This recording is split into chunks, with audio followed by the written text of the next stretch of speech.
కూడా లేదు. అందరికీ కూడా నమస్కారం. అట్లాగే రాష్ట్రంలో వీక్షించే ప్రేక్షకులు కూడా 99 టీవీ ప్రేక్షకులు కూడా అందరికీ నమస్కారం. ఏంటి జగన్మోహన్ రెడ్డి గారి కోసం జనం చూస్తున్నారట, ఈ రోజు నిజంగా ఒక బాధాకరమైన రోజు సార్. ఈ రోజు డిబేట్ లో నేను ఇన్ని నెలలుగా కూర్చొని డిబేట్ మాట్లాడుతున్నా. ఈ రోజు రజనీ గారు పల్లెటూరి వ్యక్తులు డబ్బు కోసం వెయిట్ చేస్తున్నారనే మాట మాట్లాడము నిజంగా సార్ డిబేట్లకే కలంకం సార్. ఇది ఈ రోజు నిజంగా సార్ నేను కూడా పల్లెటూరు అంటే డబ్బులు ప్రభుత్వం ఇచ్చే డబ్బుల కోసం పల్లెటూరి వాళ్ళు వెయిట్ చేస్తున్నారు అంటే మాకు ఆత్మగౌరవం లేదా సార్? మేము పనికిరాని వాళ్ళమా సార్? మేము పని చేయని వాళ్ళమా సార్? అంటే పని చేయకుండా డెవలప్మెంట్ చేయకుండా ఈ రాష్ట్రంలో ఏ పని జరిగినా, ఏ రోడ్డు ఎక్కినా ఇబ్బంది లేదు, ఎక్కడ బ్రిడ్జ్ కట్టకపోయినా ఇబ్బంది లేదు, ఎక్కడ బిల్డింగ్ కట్టకపోయినా ఇబ్బంది లేదు. మా డబ్బులు మాకు ఇస్తే చాలు అనుకున్నారా సార్ ఈ రాష్ట్రంలో ఉన్న పల్లెటూరు ప్రజలు?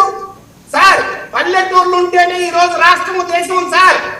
ఈ రోజు రాష్ట్రంలో కానీ దేశంలో కానీ పల్లెటూరులో ఉన్న రైతులు పండిస్తేనే మీరు అంతా తింటున్నారు. ఈ రోజు రాష్ట్రంలో ఉన్న పల్లెటూరు వ్యక్తులను, పల్లెటూరులో ఉన్న రైతులను, పల్లెటూరులో ఉన్న మహిళలను మీరు ఇంత అన్యాయంగా చూపుత్సాకరంగా ఈ రోజు మీరు మాట్లాడుతున్నారే, ఇది న్యాయమా? ఈ రోజు రాష్ట్ర ప్రజలు ఆలోచించాలి సార్. ఒక అనలిస్ట్గా వైసీపీ పక్కన మీరు మాట్లాడిన తీరు చూస్తే జగన్మోహన్ రెడ్డి గారు ఇచ్చే డబ్బుల కోసం ఏం చేస్తున్నారని మాట్లాడుతున్నారు. ఎందుకు ఇచ్చారు సార్?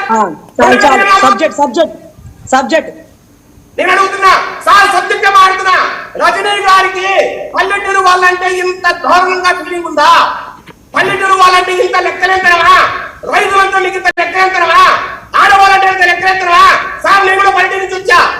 పల్లెటూరు మాకు ఎంత అవమానం ఉంది ఈ రోజు సార్. మేము ఎవరి డబ్బుల కోసం ఆశపడాలి కాదు, ఎవరి కోసం మేము వెయిట్ చేసేవాళ్ళం కాదు. మా బతుకు మేము బతకలం. ఈరోజు రాష్ట్రం అంతా కూడా ఆలోచిస్తారు సార్ ఈ మాటలకి. ఇలా మాట్లాడే సార్ 151 సీట్ల నుంచి 11 సీట్లు పడుతుంది సార్. వైఎస్ఆర్సీపీ 151 సీట్లు ఎందుకు ఇచ్చారు మీకు? కరెక్ట్ గా పరిపాలన చేయమని చేశారా? నవరత్నాల పేరుతో డబ్బులు వేస్తే, బటన్ నొక్కితే డబ్బులు వేస్తే ఆ డబ్బులు చూసుకుని ఓటు చేస్తారు అని ప్రజలను మీరు వంచిన మాట వాస్తవం కదా? అంటే లంచగొండలుగా మార్చిన మాట వాస్తవం కదా సార్? 2024లో నిజంగా కానీ ప్రజలు మీకు ఓటు వేస్తుంటే ఎస్ మీరన్న మాట కరెక్ట్, మీరు డబ్బులు ఇచ్చారు కాబట్టి ఓటు వేశారని వేశారా? మీకు ఎందుకు 11 సీట్లు వచ్చాయి?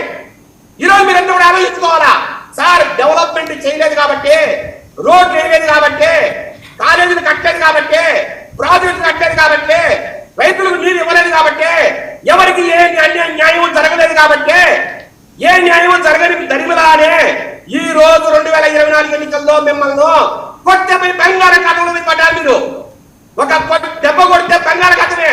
11 సీట్లు అంటే సార్ సిగ్గుపోతారు సార్. 11 సీట్లు అంటే మాది ఎంత పెద్ద పార్టీ, మేము రాజశేఖర వారసులము, మా నాయన ఏమో చేశాడు, మేము కూడా ఏమో చేస్తున్నామని ఓ రాష్ట్రం అంతా తిరిగి సిద్ధం సభలు పెట్టి లక్షల మంది జనాలు తోలి వాళ్ళకు రకరకాల మందు, డబ్బు, గంజా ఏమైనా ఇచ్చి ఈ రోజు మీరు సిద్ధం సభల్లో మీరు మాట్లాడిన తీరు, సిద్ధం సభలకు వచ్చే జనాలకు వచ్చే తీరు అవన్నీ చూసి 150 మాట్లాడి మీరు ఎంత దారుణంగా పెదగడిచిన పరిపాలన కారణం ఈ రోజు గ్రామీణ ప్రాంతాల్లో ఉన్న ప్రజలని కన్నా రజనీ గారు గుర్తుపెట్టుకోవాలా, వైఎస్ఆర్సీపీ నాయకులు గుర్తుపెట్టుకోవాలా, జగన్మోహన్ గారు హెచ్చరిస్తున్నాం. ఇలా మాట్లాడితే మా ఆహం దెబ్బతింటే, మా ఆత్మగౌరవం దెబ్బతింటే ఎవరిని కూడా సహించమని కూడా సందర్భంగా తెలియజేస్తున్నాం సార్. రెండో మాట, ఈ రోజు ఆ మాట్లాడుతున్నారు మేమంటా ఒలిగిపోతున్నామంట జగన్మోహన్ గారు అంటే. ఏమి సార్ ఆయన 10 తలకాయలు ఉన్నాయా? 10 తలకాయలు రావడాల్సి ఉందా జగన్మోహన్ రెడ్డి? లేదంటే 10 గుండెలు ఏమైనా ఉన్నాయా? దేనికి భయపడా జగన్మోహన్ రెడ్డి? మేము సార్ మీకు చిన్న ఎగ్జాంపుల్ చెప్తా. జనరల్ గా గ్రామీణ ప్రాంతాల్లో ఈ సీరియల్ కిల్లర్లు ఉంటారు, సైకో కిల్లర్లు. వాళ్ళు అక్కడక్కడ ఎవరైనా లేడీస్ ఎవరైనా ఒంటరిగా తిరిగితే వాళ్ళు మానభంగం చేయడమో లేదంటే చంపేయడమో చేస్తూ ఉంటారు. అలా కొంతమంది చేసిన తర్వాత చాలా మంది ఆ ప్రాంతంలో ఉన్న ఆ ఆడవాళ్ళు కావచ్చు, మగవాళ్ళు కావచ్చు, రాత్రి 7 గంటలకే తలుపులేసి పడుకుంటారు. ఎప్పుడో పోలీసులు అతని మీద యాక్షన్ తీసుకుంటేనో, లేదంటే అతను ఎన్కౌంటర్ చేస్తేనో, లేదంటే అతను వెళ్ళిపోయిందాక భయపడతానే ఉంటారు. మీ జగన్మోహన్ కూడా అంతే. కేవలం మీరు సృష్టించిన భయోత్పాతం, మీరు పెట్టిన ఇబ్బంది, మీరు ప్రతిపక్ష పార్టీ నేతలే కాదు ప్రజలను కూడా భయోత్పాతాలు సృష్టించారు. ప్రజల్ని ఉండి రోడ్డు మీద పేరుతో మీరు అన్యాయం చేశారు. ఒక్క ధర్నా చేయించారా? ఒక్క ర్యాలీ చేయించారా? ఎక్కడైనా మనుషులు బయటకు రానిచ్చారా? ఓకే. ఎక్కడైనా నిరసన చేసే కార్యక్రమానికి మీరు support ఓకే ఓకే చేశారా? ఓకే విజయ్ మాట్లాడదాం. సార్ రాష్ట్రంలో భయోత్పాతాలు సృష్టించింది మీరు కదా. ఓకే. సీరియల్ కిల్లర్కి ఎలాగైతే భయపడతారో, సరే, సరే, ఓకే. జగన్మోహన్ చూసినా కూడా అందుకు భయపడతారు సార్.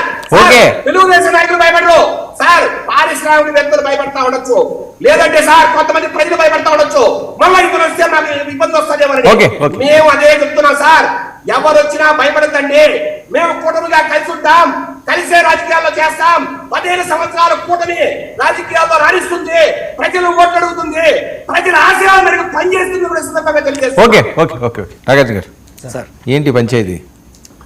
మా రచనక మాట్లాడతా పవన్ కళ్యాణ్ గురించి కొన్ని మాటలు